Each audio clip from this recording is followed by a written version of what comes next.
You are listening to Historyman, a project of ekbarnes.com, where we walk in the footsteps of heroes and proclaim freedom reigns.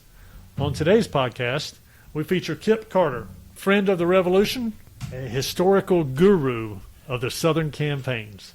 So welcome, Kip. Thank you. I appreciate it, Eric. Kip, we're speaking today or recording today from your home, which actually sits on the battlefield at Hanging Rock, which is about 25 miles above Camden. Is that correct?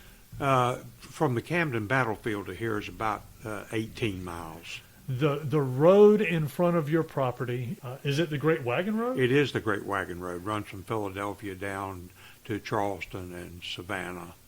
But through this part of the state, a lot of the road has a lot of branches to it, but in this part of the state, it is the road. We're on the road runs along the fall line between the Lynches and the Catawba River. So a drop of water in my front yard goes to the Lynches, and a drop of water in my backyard goes to the Catawba River. I mean, this road really was the big road. It was the interstate highway. Yeah. So these battles in the Southern campaign, really, if you were to figure out where that road was, the Great Wagon Road in the colonial times, you could really just start matching up all of these battles. The Battle of Camden, the Battle of Hobkirk Hill, the skirmish at Beaver Creek, the Battle of Hanging Rock, Buford's Massacre. They're all on the Great Wagon Road. So tell us a little bit about the first battle, or Hanging Rock. The British had captured Charleston in May of 1780 and began to expand their reach into the rest of South Carolina. They established outposts at 96, over at Great Falls at a place called Rocky Mount. Here at Hanging Rock, which is most northern of their post, over to Cheraw and then over to Georgetown. And so that basically allowed them to control the entire state of South Carolina. There had been a reversal on July 12th of 1780. One of the patrol from the British Legion under Tarleton, under Captain Christian Huck, had burned Hill's Iron Works, had destroyed some houses, burned the library of the minister over at Fishing Creek, and were looking for some of the rebels, including William Bratton. So on July 12th, they were at Bratton, right next to Bratton's plantation at Williamson's, which is only about 600 yards away. Bratton and Hill and the rest of the guys surprised them at daylight and wiped them out. That was July 12th. So that was the start of the idea here in the backcountry that they could defeat the British. There had been the terrible defeat of the Americans at the end of May at Buford's Massacre, where Colonel Abraham Buford's troops were pretty much wiped out. And that's an interesting historic site to go see. We're in the process of trying to preserve it right now, thanks to some people from Sun City, a retirement community here. They've gotten a committee together to help with that battlefield, and they've really done a wonderful job restoring. I was surprised to see that there is a mass grave out there. There is a mass grave there. There's another one. We think we know where it is. We think we know where the 5 British dragoons that were killed there that day are buried. Okay. We think there's a mass grave within a quarter of a mile of where you and I are sitting right now. Pretty sure we know where it is. Wow. From this battle here at Hanging Rock. But anyway, on the 30th of July, 2 weeks after Huck's defeat, Sumter decided that he wanted to attack Rocky Mount, which was one of the stronger outposts here. So he detailed William Richardson Davie to bring his men, who were men from the Waxhaw and also men from Mecklenburg County, the Charlotte area, all mounted, of course. And they were to come here to Hanging Rock to create a diversion. Hanging Rock's only about 12 or 15 miles from Rocky Mount, and he didn't want the troops here. There were about 1,500 trying to reinforce Rocky Mount while he was attacking there, much less to come up on him from the rear while he was attacking. So he sent Davie over here. Now, so there's a river between here and there. There is a river between here and there, the Catawba River, which turns into the Wateree Right. down at Camden. And there was a ferry that the British soldiers at Rocky Mount, they patrolled that road because there's a ferry at the end of that road that brings them over Right. to this side of the watery. Correct. Yeah. There was a ferry that was also a crossing, I see. a shallow crossing I there. see.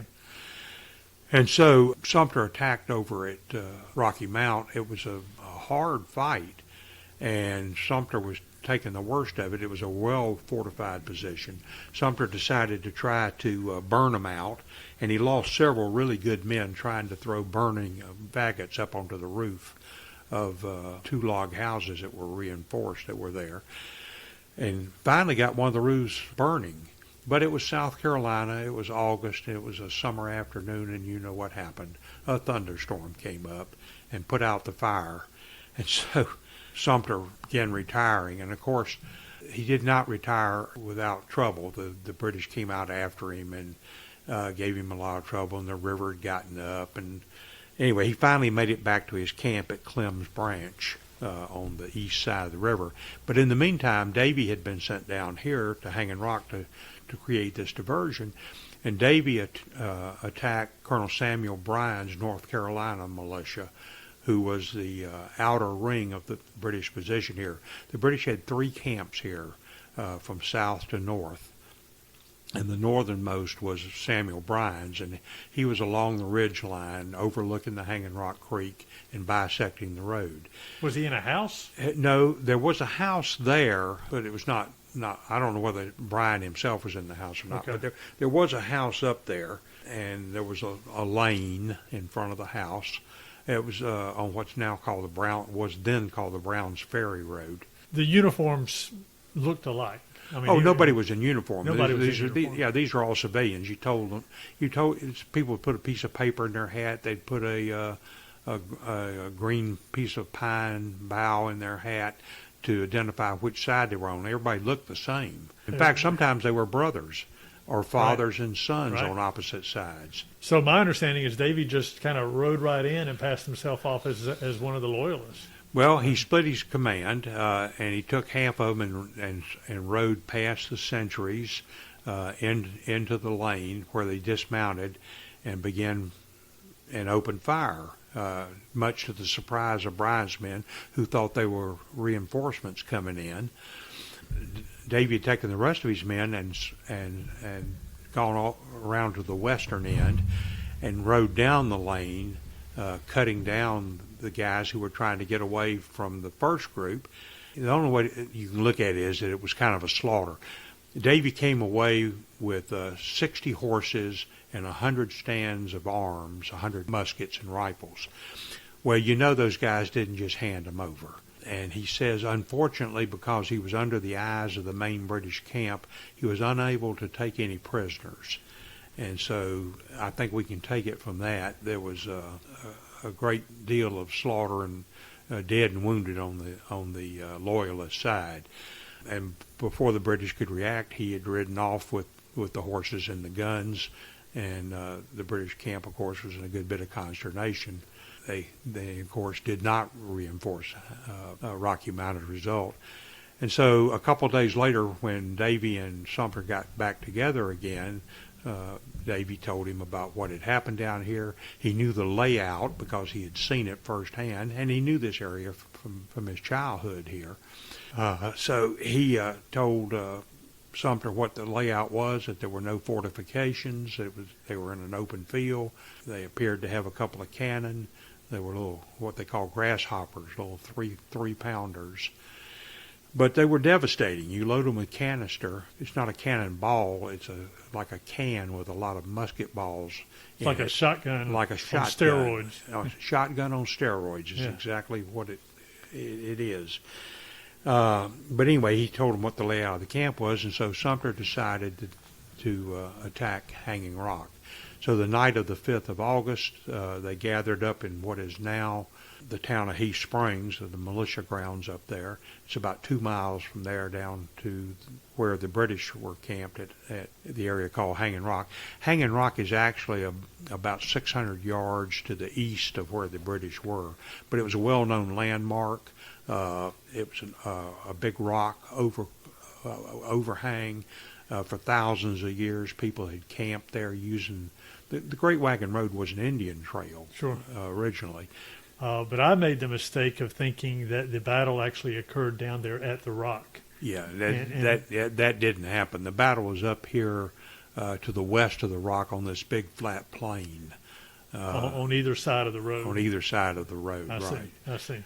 But in the olden time, there was a trail or a road that went right beside that rock. Yes? Oh, yeah, there was, and because it was a good place to camp overnight. Right. In fact, that's one of the places where Wood Mason preached. Really? Yeah, in fact, he says he married 200 couples at the Hanging Rock. I didn't in realize his that. diary, yeah. So So- he would stand on the rock and preach.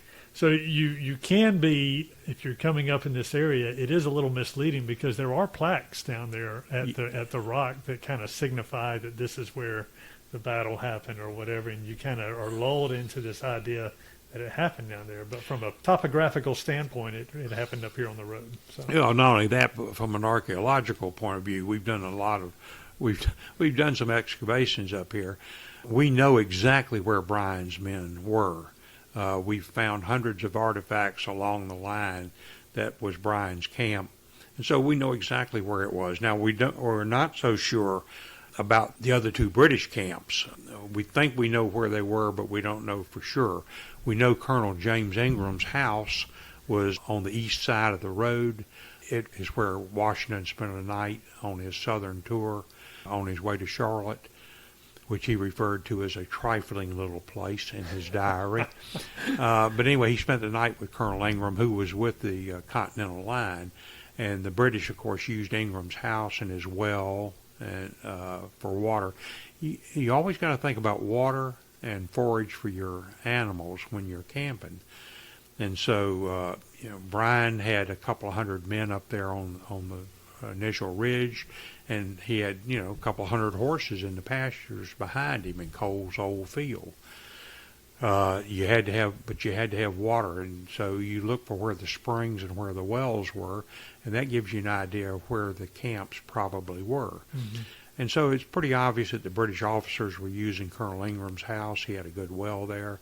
Across the road there was another house, and there's a big spring behind it.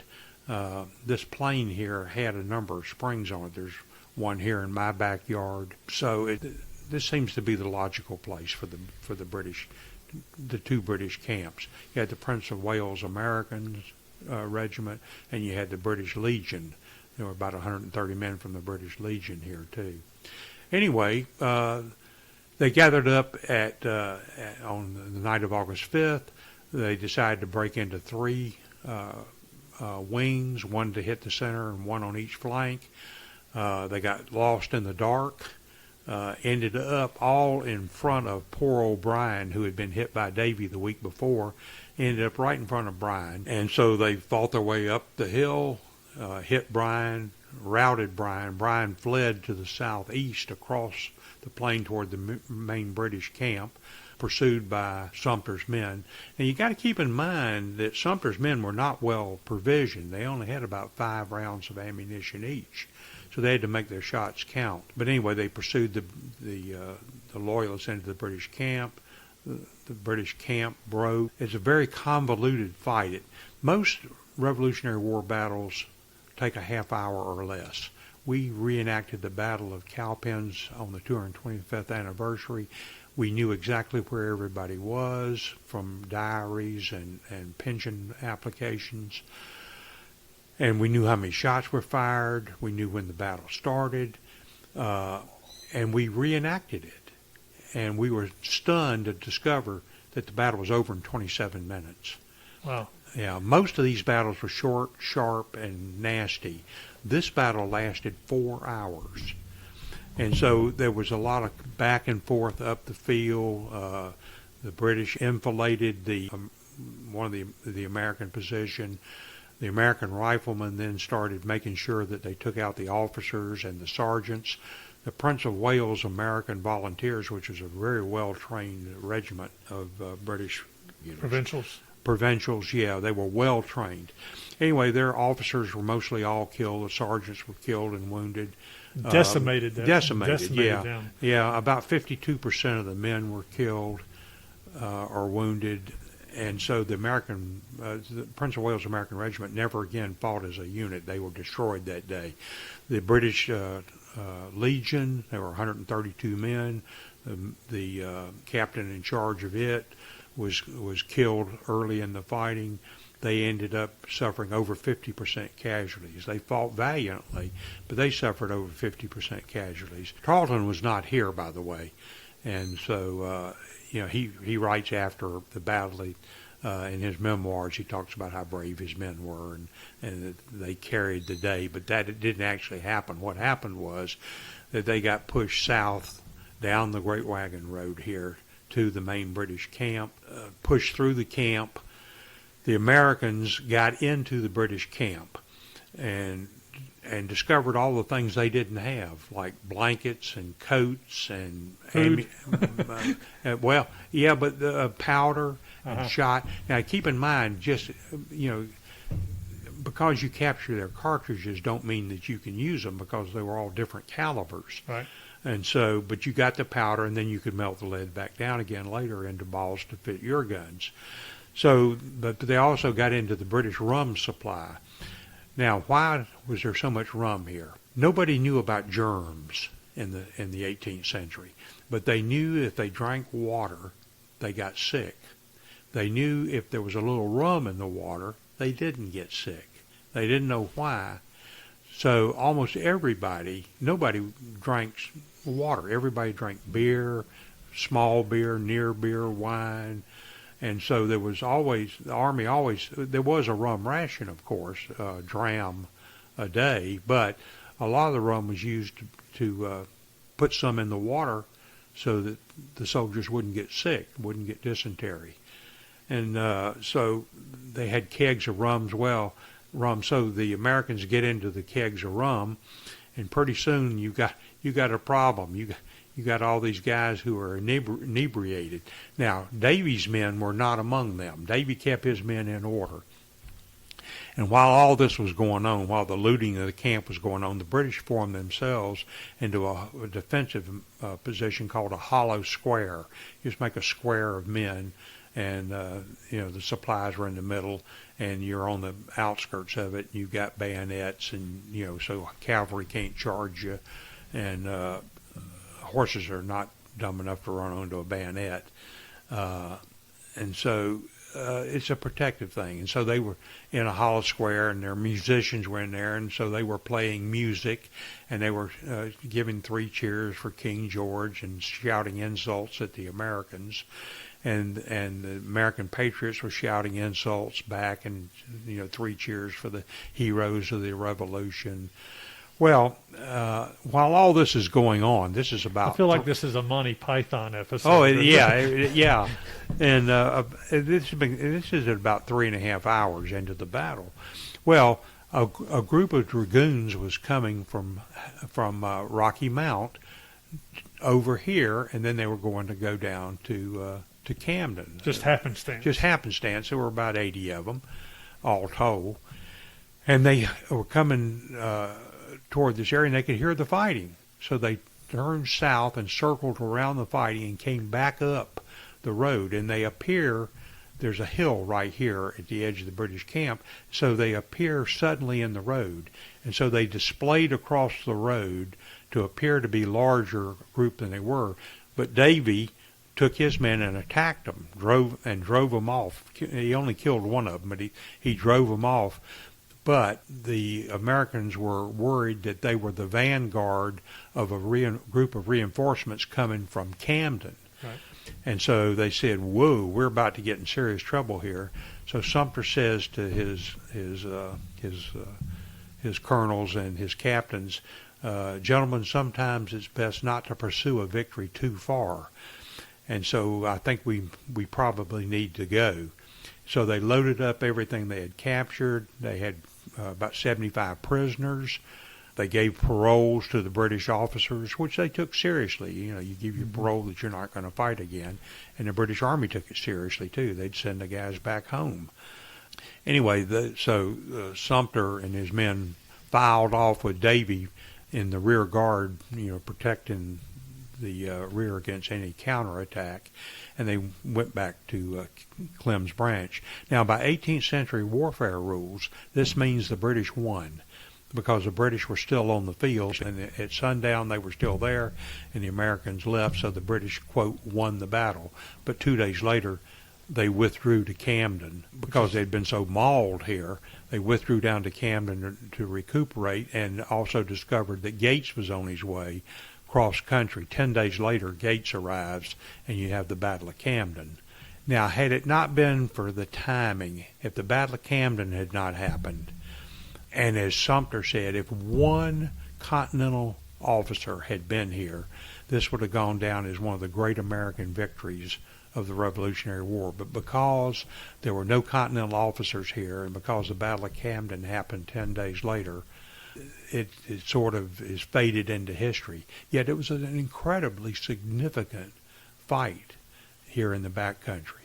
That is a fascinating story. And 3-4 hours of fighting, when knowing that they only have really a handful of bullets, so they're picking up, you know, they're picking up whatever they can to keep that battle going for That's 3 exactly or 4 right. hours. They're picking up muskets that they captured and using that ammunition and fighting with it. And there are lots of interesting stories about things that happened during the battle. Judge Gaston had 4 sons here in the battle. 3 of them were killed, and the 4th one was badly injured. One of the guys on the Patriot side was fighting along the ridge line there, and suddenly, whap, he got hit in the hip, and it spun him around, and of course they were wearing knee breeches, and he felt something, you know, falling on his calf, and he thought, I've been shot and I'm about to die. Well, I'm not going to die thirsty. You know, they were all getting thirsty because of the heat. So he runs back down to Hanging Rock Creek, and he falls face first into the creek, and he's drinking water. And so he's you know, recovering himself, and he thinks, oh, how bad is this wound? How bad is this wound? And he looks down, and the bullet has hit his powder horn, and that was powder falling out down his leg, and he thought it was blood. Oh, so he went back to the fight after that. But there are a lot of interesting family stories that took place. Some of the guys that fought here, their father was a loyalist, and they were coming over here to fight, so they didn't want their father telling the British, so they tied him in his bed and left him while they came over here to fight. There are a lot of fascinating stories in the community of, you know, about things that happened here on that day. Just like Andrew Jackson, he was 13 years old. His brother was 16, and his brother was wounded here in the battle. Andrew Jackson carried messages for Davie. Andrew Jackson thought Davie was the finest man he ever met, and he said he wanted to model his life on Davie. Of course, he didn't, but he really admired Davie, and Davie used him as a messenger some during the battle. In fact, Davie gave him one of his pistols to carry for protection, but probably he spent most of the battle holding the horses. When men rode into battle, if 4 guys rode into battle, somebody had to hold the horses. So one guy held the horses, and 3 people went to fight. So there were a number of people holding horses for the militia. There were probably 800 or 900 horses, and so a lot of older men, young boys, and a few of the fighting men would be holding the horses while the other guys went to battle. And Jackson says that he could hear the battle raging above him. British had established themselves along a ridge line on the south side of Hanging Rock Creek, and the Great Wagon Road ran right through the middle of their position, so they were, in fact, guarding the road. And it's a very sharp decline down to the creek, and the militia horses were all being held down at the creek. And so the battle was about 30 or 40 feet above them. So that's why Jackson says he could hear the battle raging above him. But Jackson was at the second battle. It's interesting, the controversy around Sumter. Oh, yeah. No, Sumter is a very controversial character in many ways. Later in his career in the U.S. Senate, he bought the property where the American artillery. This is a whole new story, but we were going to have three places in the early 1800s to train troops. The artillery is going to be trained here at Great Falls, the infantry at West Point. There were going to be three arsenals, Okay. For cavalry, infantry, and For the whole nation? for the whole nation. For the whole nation? Yeah, and so it was built. They actually built a facility here at Great Falls, and the land was bought by Sumter a couple of days earlier for, like $25,000, and he sold it to the government for $3 million 3 days later. But, people thought that was A little underhanded. a little underhanded, yeah. But Sumter was, you either loved him or hated him, and a lot of people hated him. Some people say that after he was wounded at Blackstocks and wasn't able to take the field for about 6 months, that it was the greatest thing that happened to the American Army was that, he wasn't there. But yet he won some battles and was very charismatic and drew men to him. And Sumter understood that when you had militia coming in, that sitting around in camp It's not a good thing. was not a good thing. So he was very active. And these were all mostly, not all of them, but most of them were young guys, and so they wanted to be active. And he was active, Right. and so that attracted people. What would you want people to take away from their visit to South Carolina in regards to the Revolutionary War and their visit to this area that you find yourself in? Well, the truth is that the Revolutionary War had stalled in the North, and it had turned into a stalemate by 1778, and the British realized that, and they decided that New England really wasn't worth having.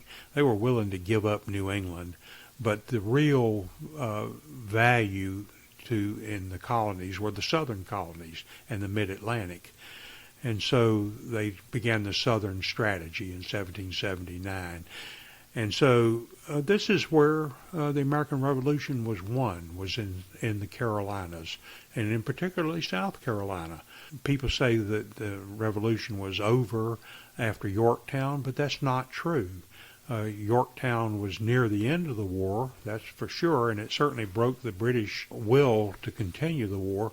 But the war continued here in the South. There was a major battle at Eutaw Springs. And if you look at the history of the American Revolution with an objective eye, the Revolution was really won here in the South. It started in the North, but it was won here in the South. Kip, thank you so much for your time with us today. I'm very happy to do it.